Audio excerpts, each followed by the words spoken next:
welcome to the Five Hole Fantasy Hockey Podcast. I'm your host, Alan. We had a baby, it's a boy.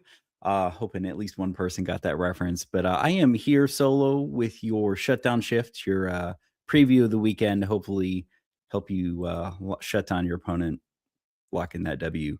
But yeah, before we get into it, as always, if you haven't already, if you could pretty please subscribe to either both, either the YouTube channel and or the podcast, wherever you get your pods of choice, and if you haven't already, and come hang out with us in the Discord community.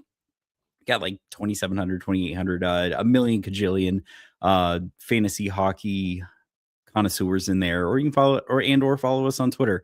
I like to retweet updates, like not to worry about Darren Radish going to his father's funeral. That was no sign of panic. I knew what was up. And you can slide into our DMs. But as always, I forget the slides. But first up, I am starting with injuries because I do have a couple of storylines I really want to get into that come in handy later. John Carlson, now of the Anaheim Ducks, hopeful for this Saturday versus Ottawa. Most likely, it sounds like he's a lock for power play one. But again, I would not jettison Jackson Lacombe into the sun just yet. Hang tight.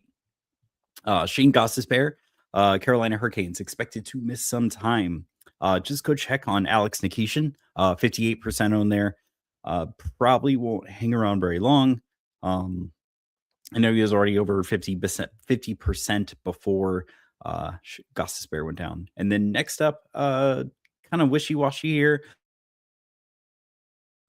Sam Reinhart did not play last night. It is for maintenance on a soft tissue ailment that the team wants to stay ahead of to hopefully have him for the rest of the season. But he is expected to be in Thursday. Now, take this as you will. I almost feel like the Panthers should start just shutting guys down, obviously, because they're not making the playoffs. But it's sort of tinfoil hat moment here.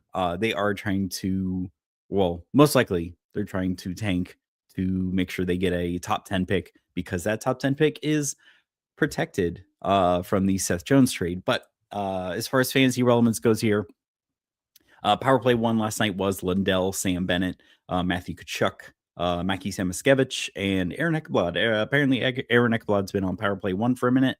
No more Uvis Bolinskis or whatever his made up name is. Aaron Ekblad, though, does have a couple power play points since the Olympic break.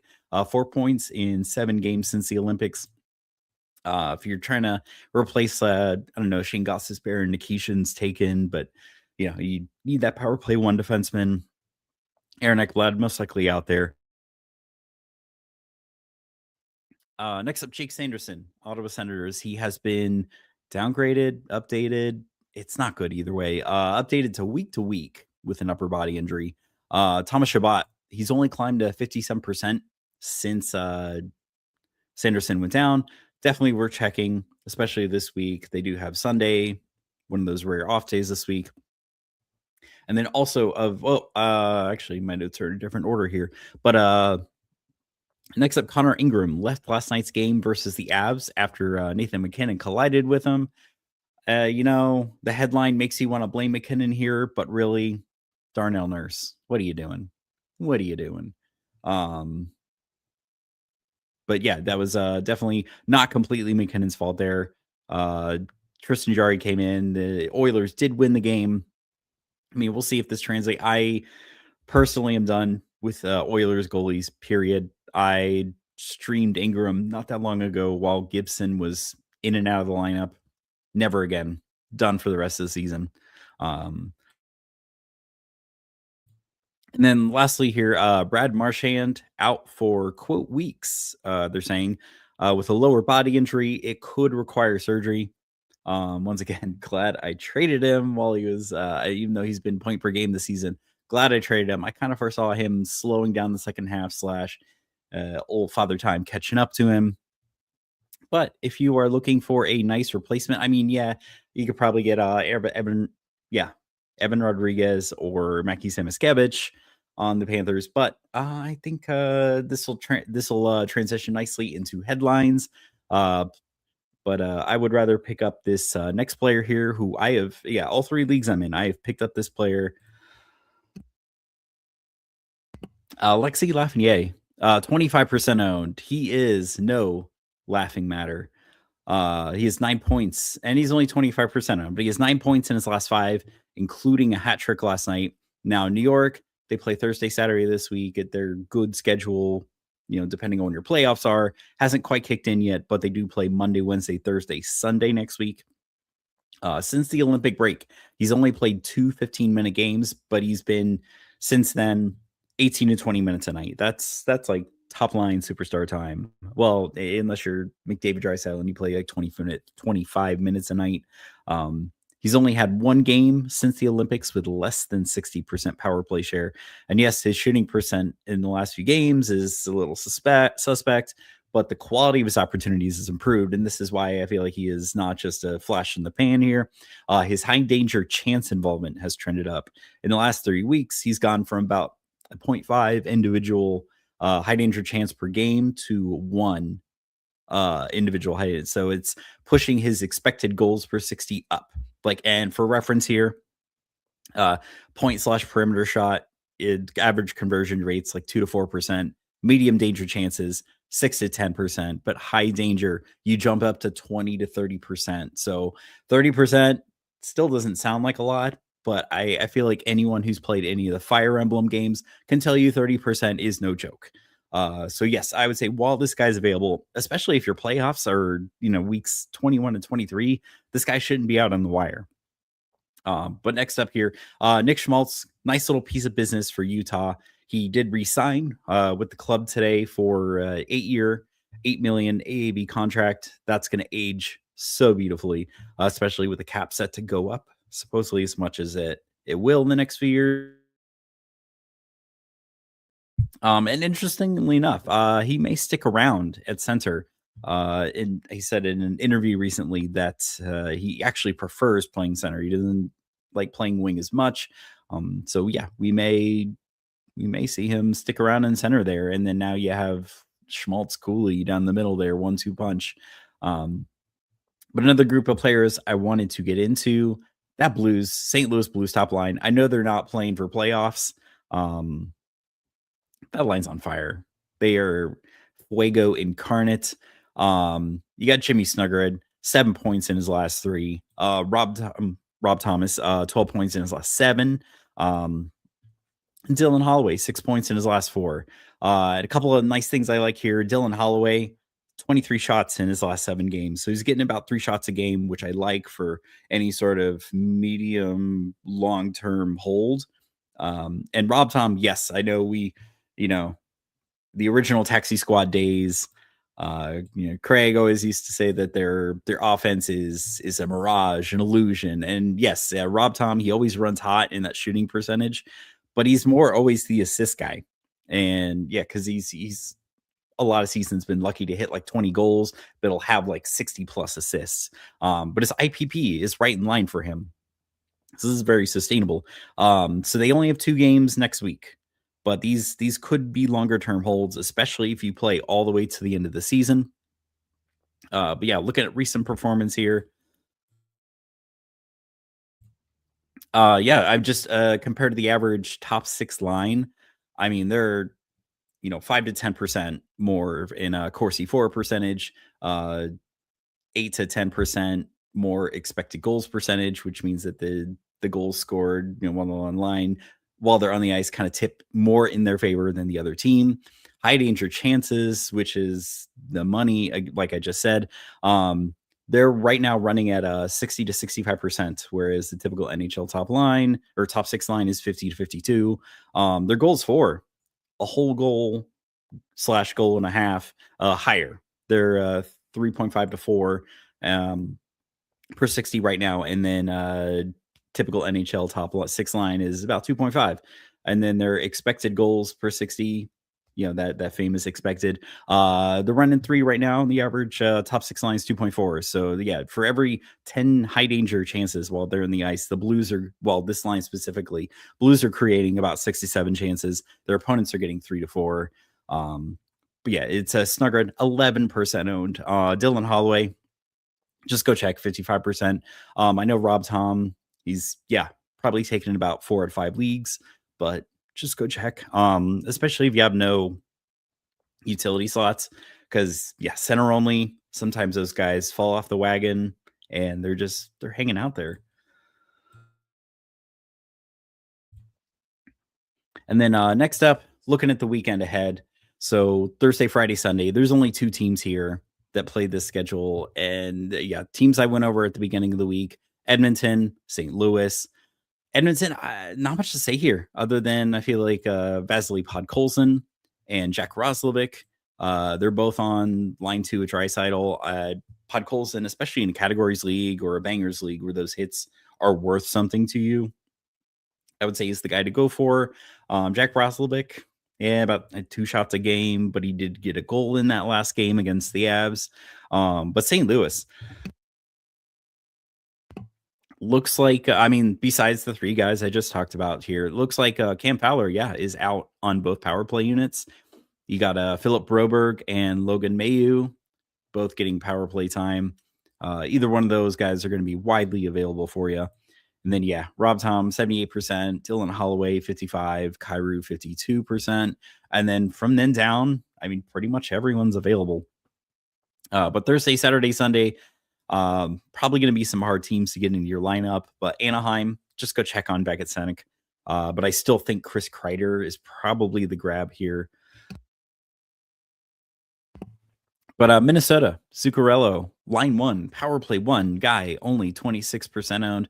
I know he's not like a point per game-ish guy, but still, not a lot of guys out in the wire this time of year. But Yakov Trenin, if you need hits, 40 hits in his last 7 games. Of course, Tarasenko kind of starting to do some Tarasenko stuff at the moment. I think he had like 4 points in his last 7, something like that. But San Jose, Dmitry Orlov looks like he's getting power play 1 at the moment. Could be easy. And again, like I said, at the top of the week, defensemen, goalies, probably much easier to slot in on these busier days than just picking up more forwards. But Klingberg's available too. For some reason, they switch it back up again. But Tyler Toffoli, worth a mention. He is back on power play 1. He's got 4 points in his last 7. And then Seattle, the stream team for real. Brandon Montour, Vince Dunn, they're the only players above 50% owned, as is tradition. Jordan Eberle, 6 points in his last 7, though. And then, if you're in categories league, not really a best kept secret, but definitely a guy I have just feasted with. Jacob Melanson, if you're chasing hits, 36 hits in his last 6. He's only 3% owned. Been just a beauty for me in the Listener League, which is a categories league.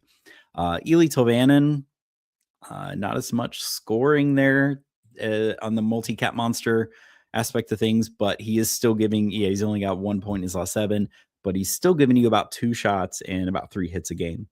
So categories league, got a couple of guys, nice guys there. Toronto, yuck. I feel really bad for them this season, man. There's no one to watch lose in the first round, but I guess you can't lose in the first round if you don't make the playoffs.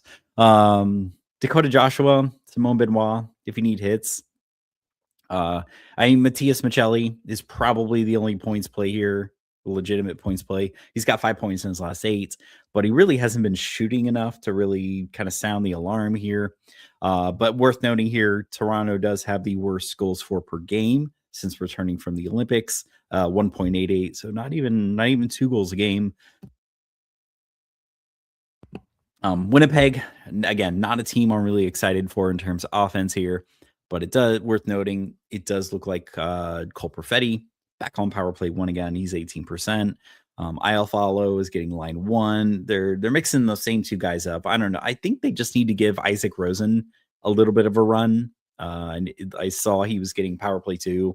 would be widely available, but they got him down on line 3, I think, with like Tays and Gustav Nyquist, who just washed up old dudes. But Friday, Sunday, no one's got that schedule, but I do think it's worth mentioning. The New York Islanders play the Friday, Saturday back to back.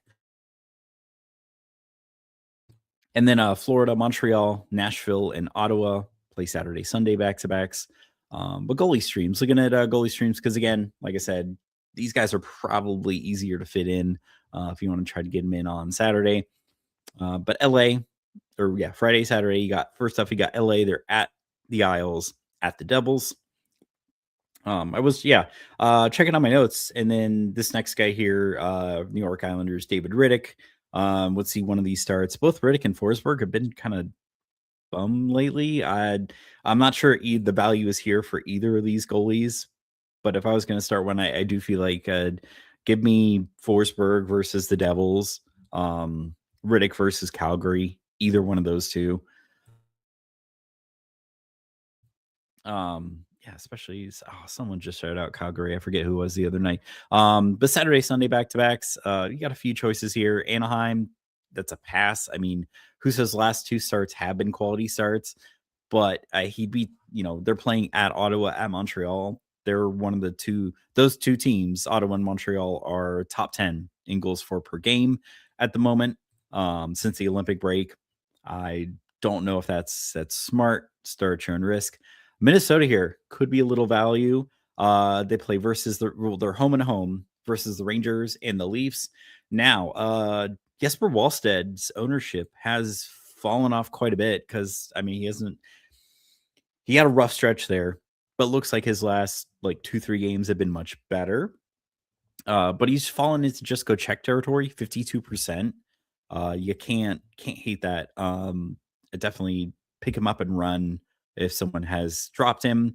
Montreal versus San Jose at Anna. Well, shoot, I have at and versus. But they're playing San Jose and Anaheim. Jakob Dobes is the hotter of the 2 goalies at the moment. So that's probably the start I would go for. He does have 3 wins, 3 quality starts in his last 4. And then Ottawa, I mean, it's a low bar, but James Reimer did shut out the Canucks on Monday. But again, you're playing Anaheim, San Jose, a couple of high event teams there. San Jose though, Nedeljkovic has kind of fallen off from that good stretch he had where he was kind of getting every other game. And then again, this is one of the team that's playing that gauntlet of Montreal, Ottawa. So they're again 2 of the top 2 in goals for per game since the Olympics. Not great. I mean, Seattle, pick your poison there. Decord's kind of fallen off a cliff. Grubauer hasn't been much better. Toronto, you know what? If either of those goalies had ever shown up on the wire, there would have been a time where I would have put in a claim on them. Again, I'm not interested. Winnipeg, I mean, Eric Comrie, you could take a chance maybe against St. Louis, but I mean, Winnipeg's been leaky lately and they just traded away 2 of their defensemen. I'm not sure. Maybe they'll experience some addition by subtraction, but I highly doubt it. That's a pass here. So yeah, again, I'd say the value, check and see if Wallsted's available. Either one of those Montreal goalies are going to be available. James Reimer should be available, but I don't know if I trust him against 2 high event teams. But yeah, looking ahead to next week. So, and I did have a request here. I will get to that turn to be, I promise. This episode's gonna be short. If any of the few people watching want to throw something in chat, I am here for it.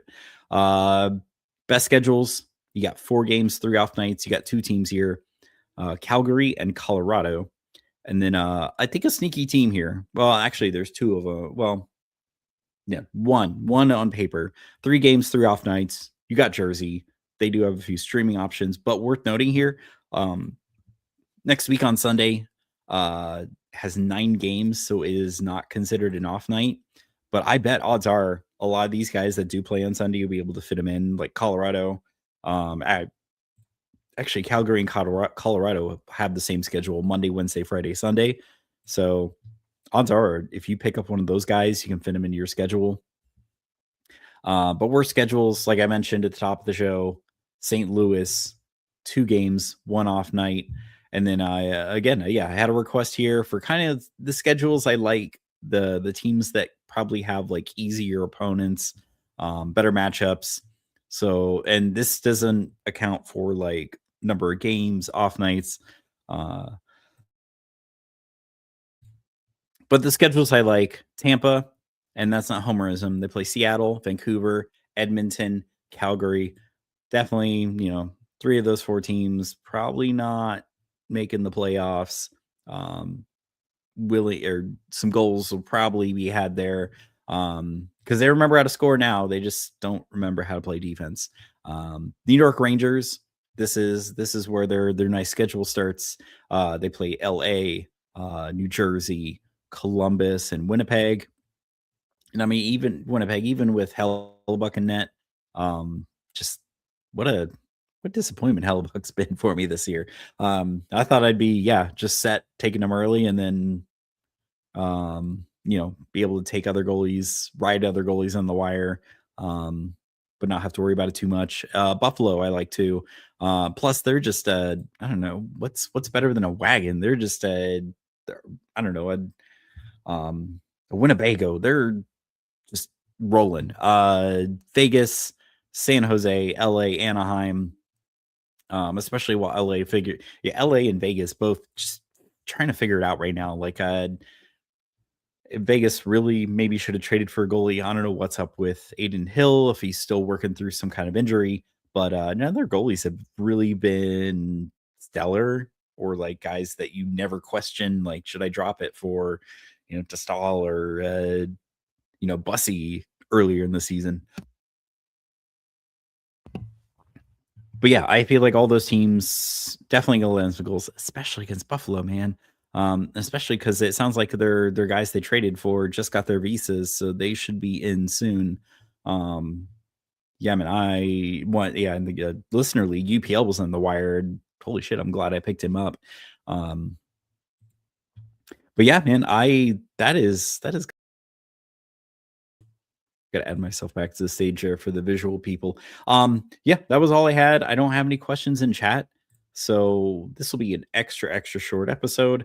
But yeah, before I cue up the intro here, we'll be back for sit start on Saturday and then Sunday for the week 21 script. Good luck to you, those of you who need it the rest of this week. But again, we'll be here on Saturday for those of you who need that extra push.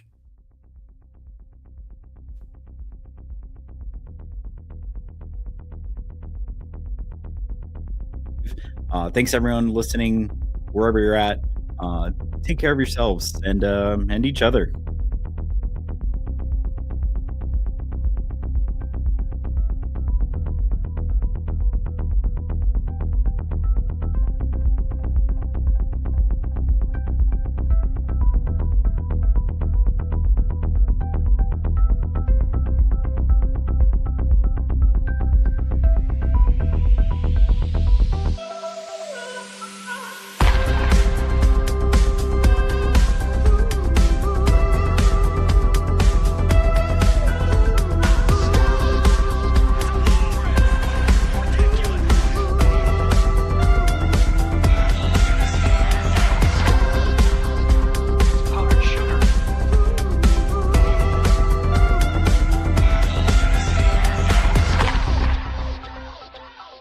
Adios, turd nuggets.